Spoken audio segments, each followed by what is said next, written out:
આ 10 વસ્તુ માણસને ઘડે છે. આગમુ અપપ્રજાદેશ કાલઃ કર્મ ચ જન્મ ચ ધ્યાનમ મંત્રો અથ સંસ્કારો દશૈતે ગુણ હેતવ. શાસ્ત્ર કહે છે કે 10 વસ્તુ માણસનું ઘડતર કરે છે. આગમુ, જેમ તમે જે શાસ્ત્રને માનો ને તમારું વ્યક્તિત્વ એવું થઈ જાય. જેમ આપણે વેદને માનીએ, કોઈ કુરાનને માને, કોઈ બાઇબલને માને, જે શાસ્ત્રને માને એનું જીવન એવું થાય, એનું ઘડતર એ રીતે થાય. આગમુ અપ, પાણી માણસનું ઘડતર કરે. તમે જે પાણી પીવો ને એ તમારા ઉપર પ્રભાવ પાડે છે. અને એટલા માટે એ પણ ધ્યાન રાખવું કયું પાણી. હવે વાત જુદી છે કે આખા ગુજરાતમાં નર્મદાનું જ વહે છે, પણ પાણી પણ માણસનું ઘડતર કરે છે. એટલે આપણે ત્યાં કહેતા ગમે ત્યાંનું જળ પણ ન લેવાય, એવું કહેતા. શબહસ્તે ભોજિત. હવે ભાગવત મહાત્મ્યમાં કહ્યું કે શબના હાથનું ભોજન કરનારો, એટલે શું સાબના હાથમાંથી લે? ના, જે હાથ ભગવત સેવામાં ન પહોંચતા હોય એ બધા મળદાના જ હાથ છે, એમ શાસ્ત્ર કહે છે. મળદું કોણ? કે જેનામાં પ્રાણ નથી. અને પ્રાણ કોનામાં નથી? કે યો યદંસ, જેમાંથી છૂટો પડ્યો એને પ્રાણ ભજતો નથી. તો ભગવાન, એટલે જ હાસ્ય પ્રસંગમાં ગોકલેશ પ્રભુ પણ આજ્ઞા કરે ને કે આ રાવણ મરી ગયો તો એનું કોઈ સૂતક પાડ્યું? કારણ કે નજીકના સગા હોય એ જ સૂતક લાગે ને એને. તો આ રાવણ મરી ગયો એનું કોઈ સૂતક પાડ્યું? તો કે પાળ્યું નહીં, આજે પાળી રહ્યા છે. કે શું વાત કરો છો? કે હા. અને ગોકલેશ પ્રભુ હસતા હસતા બોલ્યા કે આજે પાળી રહ્યા છો. કે કોણ? કે જે બ્રહ્મ સમન લીધા પછી પણ સેવા, સત્સંગ, માળા, તિલક, કંઠી આ બધું નથી કરતા, એ બધા રાવણનું જ સૂતક પાળી રહ્યા છે. હવે સૂતકમાં પાઠ ન થાય ને, સૂતકમાં સેવા ન થાય ને, સૂતકમાં કંઠી બદલવી પડે ને. આ બધા જે પાળતા હોય, સૂતકી તે નર સદા સૂતકી, એમ આપણા ભગવતીઓએ કહ્યું ને, તે નર સદા સૂતકી. હવે વિચાર કરજો, તમારું જીવન, તમારો વ્યવહાર સૂતકી જેવો તો નથી ને? કારણ કે જે સૂતકના નિયમો આપ્યા હોય એ નોર્મલ આ રીતે જ રહેતો હોય સૂતકી જેવો, તે સૂતકી જ કહેવાય. અને એટલા માટે સૂતક જાય એટલે તુરંત આપણે કંઠી બદલી ઠાકોરને ચણસ્પર્શ કરીએ. એમ ચણસ્પર્શ કરો ને ત્યારે તમારું સૂતક ઉતરે. અને એટલા માટે નિત્ય વૈષ્ણવે, તમે ભલે ભગવત સેવા ન કરતા હો, પણ અહીંયાથી એક અપીલ હું બધાને કરું છું. તમારા ઘરે ઠાકોરજી બિરાજતા હોય તો એક નિયમ બનાવજો કે રોજ ઠાકોરજીના ચરણ સ્પર્શ જરૂર કરવા. એક આગ્રહ રાખો.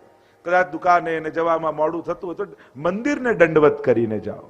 કદાચ સમય અનુકૂળ ના આવે તો જ્યાં મંદિર હોય ઠાકોરજીનું એને વંદન કરીને જાઓ.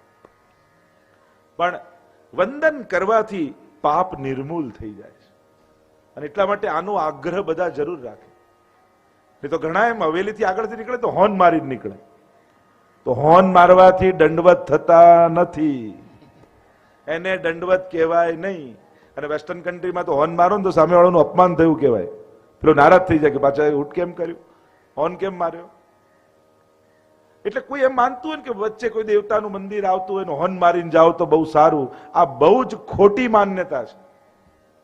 આ બહુ જ ખોટી માન્યતા છે. આ એમનું અપમાન છે. તમે સન્માન નથી કરતા. હોર્ન મારવાનો અર્થ થાય બાજુમાં ખસ.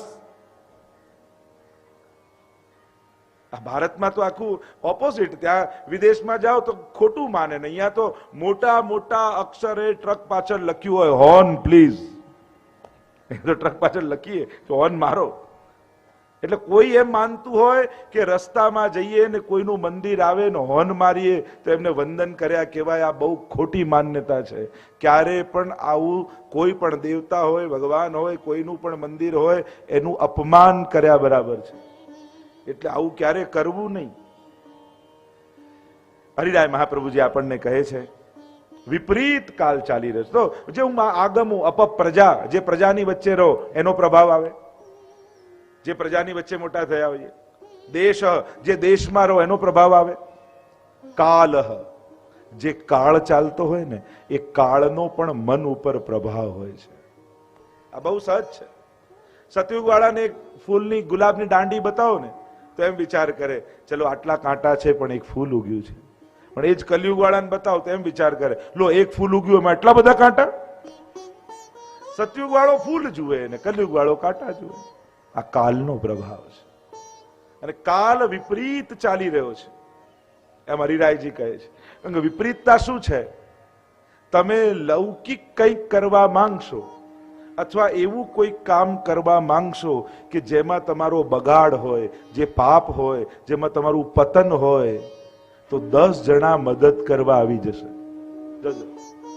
એકલા એકલા નહીં, અમને બોલાવજો ભાઈ, આપણે તુરંત પાર્ટી કરવા, આના કરવા, 10 જણા આવીને વગર આમંત્રણે આવી જાય અને કથા બેસાડો અને એમને એમ કહી દીધું હોય કે આવજે, તો નારાજ થઈને બેસી જાય, કંકોત્રી ક્યાં આપી છે, ફોન ક્યાં કર્યો.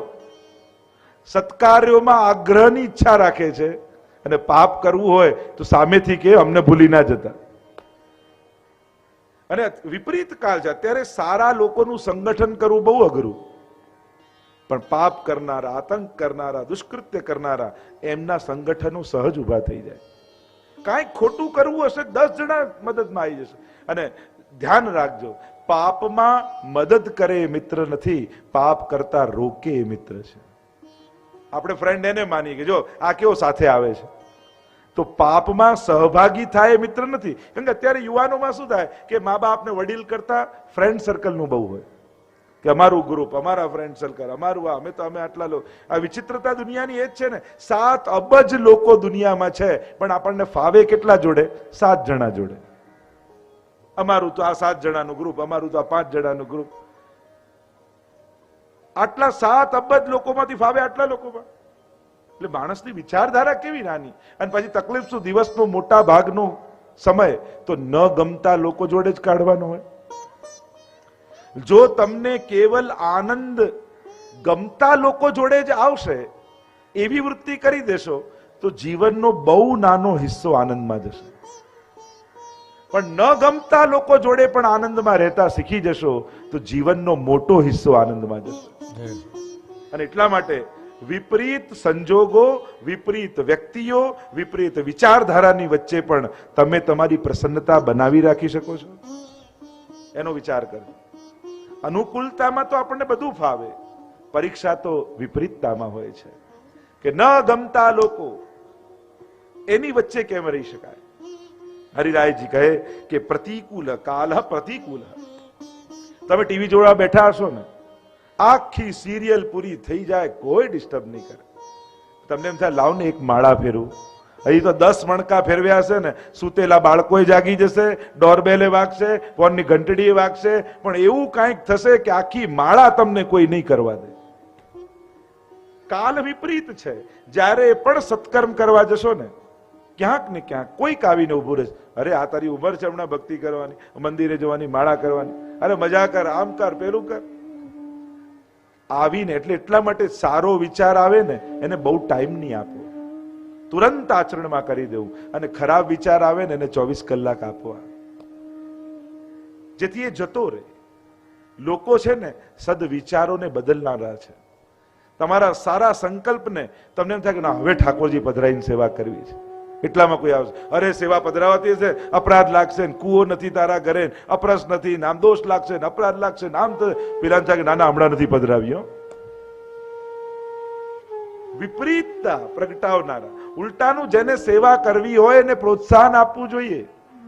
અને જાણકાર વૈષ્ણવ હોય તો વધારે પ્રોત્સાહન આપવું જોઈએ. ના તું કર, વાંધો નહીં આવે, બધું ઠાકોરજી સાચવી લેશે, બધું અનુકૂળ થઈ જશે, હું તારી જોડે છું ને, કઈ બી મદદ હશે તો હું તને કરીશ, પણ તું ભક્તિમાં આગળ વધ. કોઈને ભક્તિમાં પ્રેરવા એ બહુ મોટું પુણ્ય છે, અને કોઈને ભક્તિ કરતા રોકવા એ સૌથી મોટું પાપ છે. કોઈ સારું કામ કરવા, કોઈ સત્કારે, કોઈ મદદ કરવા, કોઈ દાન કરવા, કોઈ પણ સત્કર્મ કરવા જતું હોય ક્યારેય પણ એને રોકતા નહીં. કારણ કે એ પુણ્ય કરવા જઈ રહ્યો છે, અને પુણ્ય કરતા રોકવું એ જ પાપ છે. અને એટલા માટે એને પ્રોત્સાહિત કરજો. બીજું કાંઈ એને તમે ના આપી શકો, પ્રોત્સાહન તો આપી શકો છો ને. પ્રોત્સાહન આપો. કોઈ સરળ કર્મ કરવા જાય, લોકો ડરાવી દે, આમ કથા થતી હશે, આમ થતું હશે, આવું મનોરથ નહીં થાય, નહીં ફાવે, લોકો આમ થશે. અરે તમે વડીલ છો, કઈ થતું નથી તો એક કામ કરો, ઘરે ઠાકોરજી આગળ તમે સેવા કરવા બેઠા હો ને, ત્યાં વિનંતી કરો કે પ્રભુ આમનો મનોરથ પૂરો કરજે. ગામમાં કોઈ સારું કરવા જતું હોય તો પ્રભુ આગળ વિનંતી કરો કે ઠાકોરજી આના મનોરથને પૂરા કરજો, એને શુભેચ્છા આપો. હરિરાયજી કહે, અને એટલા માટે આ વિપરીત કાલ હોવાને કારણે મનને યથા કથંચિત સ્વમનઃ સ્થાપનીયમ પદાબ્જયો, પ્રયત્ન પૂર્વક મનને ઠાકોરજીના ચરણમાં લગાવો. કારણ કે આ કાલ એવો છે કે મનને પાપ કરવામાં મજા આવશે અને પુણ્ય કરવામાં કંટાળો આવશે. જો આવું થાય ને, કોઈ આપણને સત્કર્મ કરવા, પાઠ કરવા, સેવા કરવા કંટાળો આવે, હવે કંટાળો, હવે નથી કરવું. પણ પાપ કરવામાં કેમ થાય? હજી મળે તો, હજી આમ થાય તો, હજી ચાન્સ મળે તો, હજી ખાવા મળે. પાપ કરવામાં માણસને મજા આવે છે અને પુણ્ય કરવામાં મનને કંટાળો આવે છે. આ કાલનો પ્રતિકૂળ સ્વભાવ છે, આ કાલનો પ્રભાવ છે અને એનો સ્વભાવ છે. અને એટલા માટે કોઈ પણ પ્રકારે, કોઈ પણ રીતે મન ઠાકોરજીના ચરણમાં લાગેલું રહે એવો પ્રયાસ, એવી મહેનત આપણે જાતે કરવી પડશે. પહેલા કદાચ મનને નહીં ગમે, છતાંય કમને પણ કરો, અભાવે પણ કરો, અનિચ્છાએ પણ કરો, બલાત જોડો. ઘણા લોકો રાહ જોઈને બેઠા, મનમાં આવશે ને પછી કરીશ, મન કમિટ થશે પછી કરીશ, મનને સમજાશે પછી કરીશ. આ મનનો કોઈ ભરોસો નથી. અને એટલા માટે એના ભરોસે રહેવા કરતા આગ્રહપૂર્વક કરો. આ મારો નિયમ છે. મન લાગે કે ન લાગે, મારે કરવું. પરાણે મનને પ્રભુના ચરણોમાં જોડો, ચરણ લગ્યો ચિત્ત મેરો શ્રીવલ્લભ. કારણ કે મનનો સ્વભાવ છે એ પુણ્યથી ભાગે છે. કારણ કે જ્યાં પુણ્ય આવે છે ત્યાં મન કમજોર પડી જાય છે. આ મન કાલના પ્રભાવમાં એવું આવ્યું છે, હરિરાયજી સમજાવે છે. અને એટલા માટે મન નહીં કરે કે તું જા, તમારે આગ્રહપૂર્વક, હઠાગ્રહપૂર્વક મનને ઠાકોરજીમાં જોડવું પડશે. કારણ કે મનને સુખ સમજમાં આવે છે, મનને એનું હિત સમજમાં નથી આવતું. આ મનનો સ્વભાવ છે, આ મનની સમજ છે.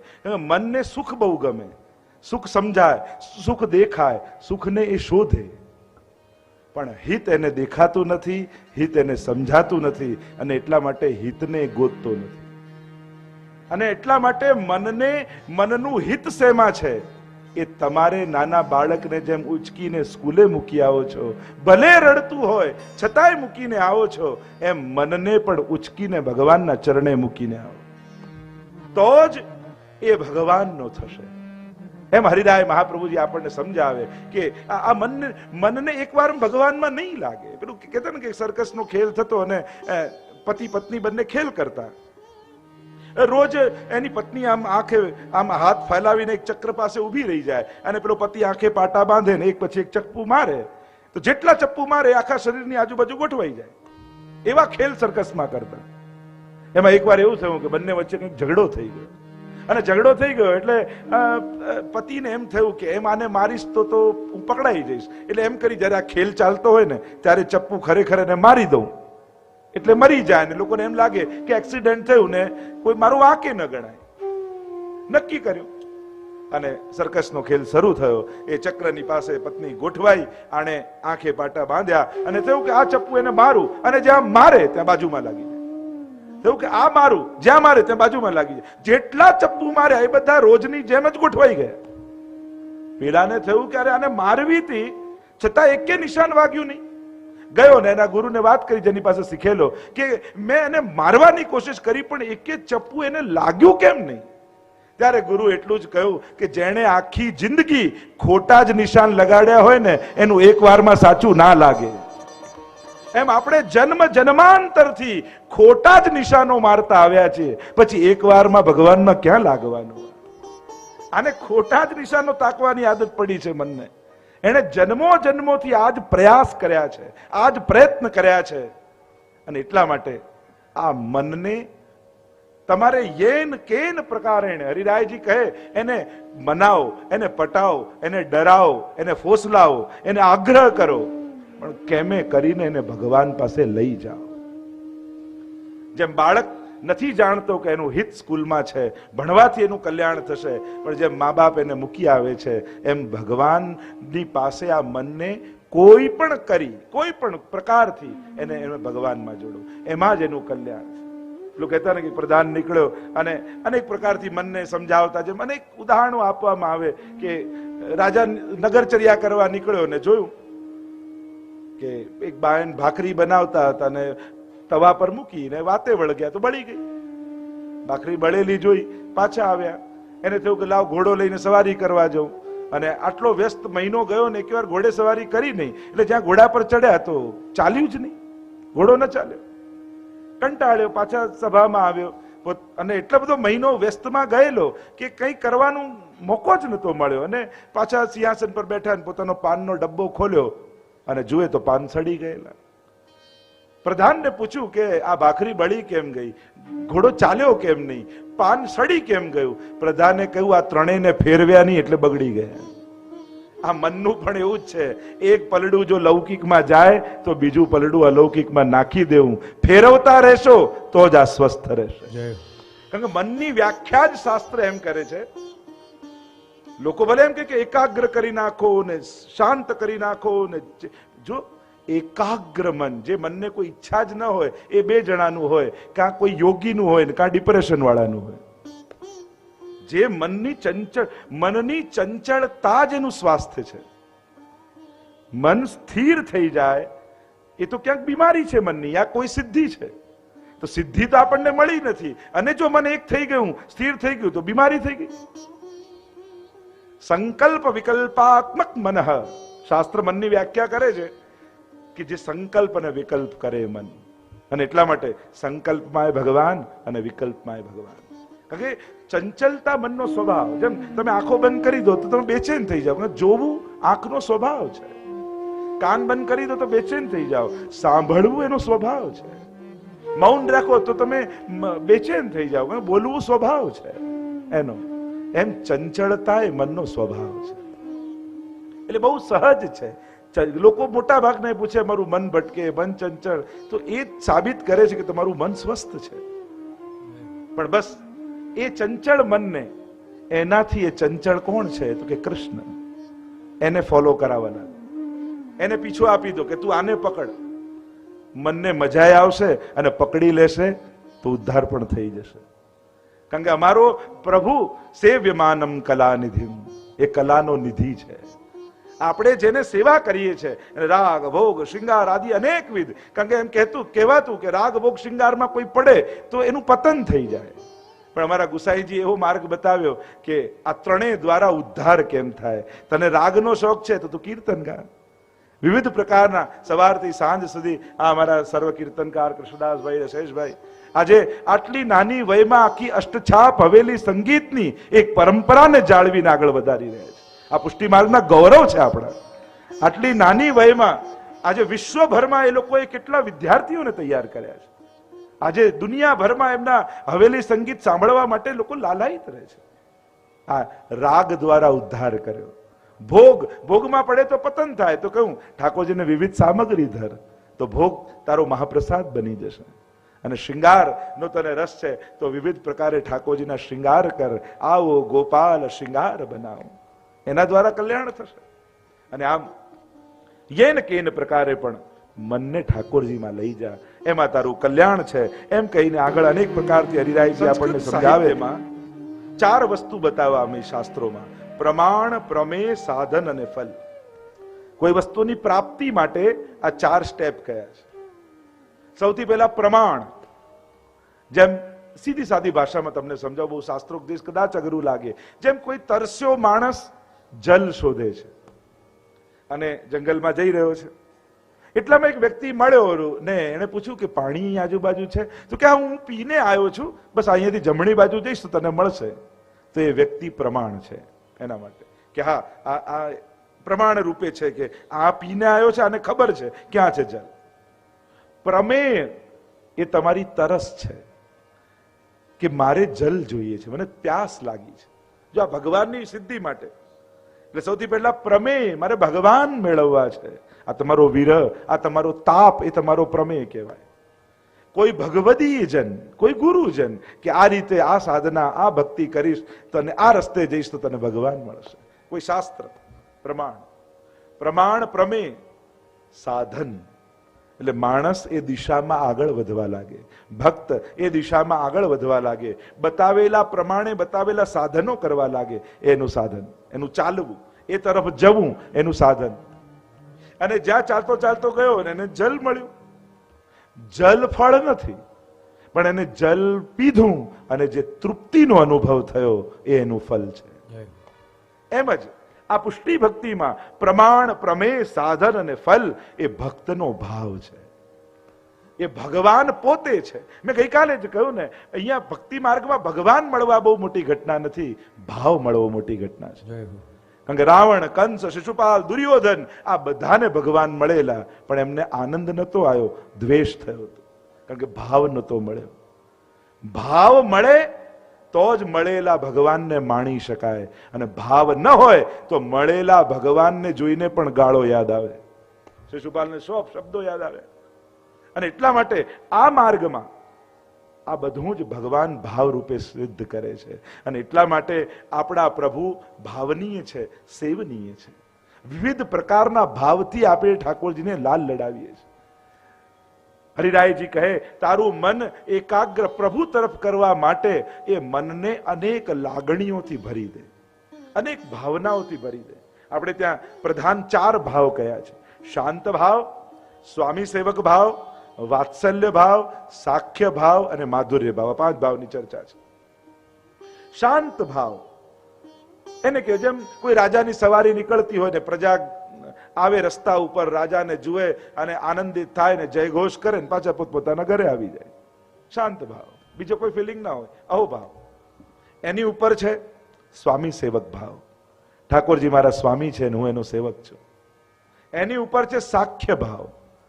જેમ તમારા ઘરે તમારા ચાકર જોડે તમે બેઠા હો અને એટલામાં તમારી માં આવે ને એમ કે મારે કોઈ ઘરની વાત કરવી છે, યા તમારો સખા આવે ને કે મારે કઈ અંગત વાત કરવી છે, તો તમે એમને ચાકરને એમ કહો કે હમણાં તું બહાર બેસ, અમે બંને મિત્રોએ વાત કરવી છે. એટલે સ્વામી સેવક ભાવથી ઉપર છે સાખ્ય ભાવ. તમે 2 સખાઓ બેઠા હો ને માં રૂમમાં આવે ને એમ કે મારે ઘરની કઈ અંગત વાત કરવી છે, એટલે તમારો મિત્ર પણ બહાર જતો રહે. તો સાખ્ય ભાવની ઉપર આવે વાત્સલ્ય ભાવ. અને વાત્સલ્ય તમે તમારા માં જોડે બેઠા હો એટલામાં તમારી પત્ની આવે અને એમ કહે કે મારે મારા પતિ જોડે વાત કરવી છે, તો માએ ઊભી થઈને ધીમે રહીને બહાર જતી રહે. એટલે સર્વોચ્ચ ભાવ માધુર્ય ભાવ. કારણ કે માધુર્ય ભાવની અંદર પાછા બધા ભાવ સંમિલિત છે. ભોજનેશુ માતા, ભોજન કરાવતી હોય માતા, જ્યારે વાત કરતી હોય, સલાહ આપતી હોય ત્યારે મંત્રી, એમ સખા બની જાય. સર્વ ભાવો એ માધુર્ય ભાવમાં સંમિલિત છે. અને માધુર્ય ભાવ એટલે ગોપીજનોનો ભાવ. ગોપી પ્રેમ કી ધ્વજા, જીન ગોપાલ કિયો વશ ઉર્ધરી શ્યામ ભુજા. તો આમ વિવિધ ભાવનાઓથી સર્વદા સર્વ ભાવેન ભજનીયો વ્રજાદીપ, સર્વ ભાવેને ભજવા એમ શ્રી હરિરાય મહાપ્રભુજી આજ્ઞા કરતા 7મા શ્લોકમાં આપણને આગળ ઉપદેશ આપતા કહે, તસ્માત્ સૈવં સંરક્ષ્ય નિધિરૂપસ્તુ સર્વથા એતદ્વિરુદ્ધં તત્સર્વં જ્ઞાત્વા જ્ઞાત્વા નિવર્તયે. સુંદર વાત કરતા હરિરાયજીએ કહ્યું, જે મેં પૂર્વમાં પણ ચર્ચા કરી હતી કે કોઈ ધન બગાડી ગયું તો નુકસાન નથી, કોઈ ઘર બગાડી ગયું તો નુકસાન નથી, કોઈ ગાડી બગાડી ગયું તો નુકસાન નથી, પણ કોઈ મન બગાડી જાય ને એ બહુ મોટું નુકસાન છે. કોઈ બુદ્ધિ બગાડી જાય ને એ બહુ મોટું નુકસાન છે. હરિરાયજી કહે છે કે અત્યારે આ યુગમાં, આ સમયમાં રક્ષણ કરવા જેવું, બચાવવા જેવી કોઈ એક વસ્તુ હોય તો હે મનુષ્ય, તારી બુદ્ધિ અને તારી ભાવનાનું રક્ષણ કર. કારણ કે તારો ભાવ કોઈ હરી ગયું ને પછી ઉત્તમમાં ઉત્તમ સાધનો પણ તારું કલ્યાણ નહીં કરી શકે. અને અત્યારના સમયમાં તકલીફ એ જ છે ને, સત્કર્મો સહેલા છે, સદવિચારો અઘરા છે. કારણ કે જે દિવસે ઉપવાસ કર્યો હોય ને એ દિવસે વિચાર એવો આવે, આ ભૂખ્યા રહેવાથી ભગવાન મળતા હોત તો અડધી દુનિયા ભૂખે મરે, બધાને ના મળી જાય. એમ જ થાય ને, મૂળ મુડાય હરી મિલે તો હર કોઈ લે મુડાય. આ યજ્ઞ કરતા હોય ત્યારે એમ થાય કે આ યજ્ઞમાં ધુમાડા ખાવા કરતા ઘરે માળા ફેરવવી સારી. જે કરો છો ત્યાં તો અભાવ જ આવે. કોઈને દાન આપતા હોય ને તો મનમાં તો એમ જ ચાલતું, દાન આપવું સત્કર્મ છે, પણ મનમાં તો એમ થાય ઠેકાણે તો વાપરશે ને. કરો છો સારું, પણ મન તો એના વિશે ખોટું જ વિચારે છે. આ મનનો સ્વભાવ છે. એટલે અત્યારના યુગમાં સત્કર્મો સહેલા છે, સદવિચાર દુર્લભ છે. અને એમ પણ જ્યારે સમાજનું સામર્થ્ય ખૂબ વધી જાય ને ત્યારે સમાજને વિવેકની વધારે જરૂર પડે. અત્યારે સમાજનું સામર્થ્ય બહુ વધી રહ્યું છે. તમે ઈચ્છો એ પાપ કરી શકો એવા સામર્થ્યવાળા તમે બધા છો, હે ને? આપણે ઈચ્છે પાપ કરી શકીએ એવું સામર્થ્ય ભગવાને આપણને આપ્યું છે. તો હવે બચીશું શેનાથી? આપણે જીવનમાં એ બધું જ ગોઠવી લીધું છે જેનાથી આપણું પતન થઈ શકે છે. બધું જ આપણી પાસે છે. આપણે આપણું પતન કરવા માટે તૈયાર છીએ, કેપેબલ છીએ, સમર્થ છીએ, બધી જ વ્યવસ્થા કરી લીધી છે. હવે બચીશું શેનાથી? વિવેકથી. અને વિવેક કોને કહેવાય? આ પૈસાથી હું આવા પાપ કરી શકું એવો વિચાર મનમાં આવે. પણ તમે તમારા મનને મારી એ પૈસા લઈ કોઈ ભૂખ્યાને ભોજન કરાવી આવ્યા, આ તમારો વિવેક છે. આ વિવેક છે. પૈસા એ તમને બધા જ વિચાર આપે છે. જો જ્યારે અનુકૂળતાઓ થવા લાગે ને ત્યારે પાપ તરફ મન સહજ જતું જ રહે. દુનિયામાં મોટા ભાગના લોકો ચોરી એટલે નથી કરતા, ખોટું એટલે નથી કરતા કારણ કે એમને ખોટું અને ચોરી કરવાની હિંમત નથી. એટલા માટે જો હિંમત આવી જાય ને તો એની ઈચ્છા તો ઘણી છે. ઘણા લોકો કે આ લોકો આમ ખોટું કરીને સુખી થયા, આમ થયું, બાકી એને કરવું જ છે પણ એને મોકા નથી મળ્યા. ઘણાને હિંમત નથી અને ઘણાને અવસર નથી મળ્યા. બાકી તો પાપ કરવાથી ઈચ્છા તો ઘણી છે. કોને નથી? બધાને ઈચ્છા જાગી જાય છે જો સાહસ આવી જાય, ચાન્સ મળી જાય. અને એટલા માટે મોકા નથી મળ્યા અને આપણે પાપ નથી કર્યા એનો અર્થ એમ ન સમજી લેતા કે આપણે બધા પુણ્યશાળી છીએ. આપણને અવસર ન મળ્યા હોય ને એટલે આપણે એમ કે જો આપણે પાપ નથી કર્યા, કરવા તો ઘણાય હતા, મોકા નતા મળ્યા.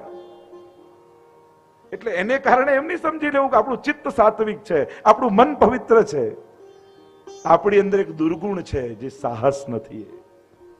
આ સાહસનો અભાવ છે અને એટલા માટે નથી કરી શક્યા. અને એટલા માટે બહુ વિવેકથી વિચારું. સામર્થ્ય જ્યારે વધે સમાજનું ત્યારે વિવેકની વધારે જરૂર પડે. હવે કાયદા નહીં રોકી શકે, કોઈ ધર્મ ગ્રંથો નથી રોકતા, એટલે આ બધું હવે માણસને નથી શરમ, નથી ધર્મ, ને કાંઈ નડે નહીં. હવે તો તમારો આત્મા તમને રોકશે તો રોકાશે અને એ કામ આ સત્સંગ કરશે.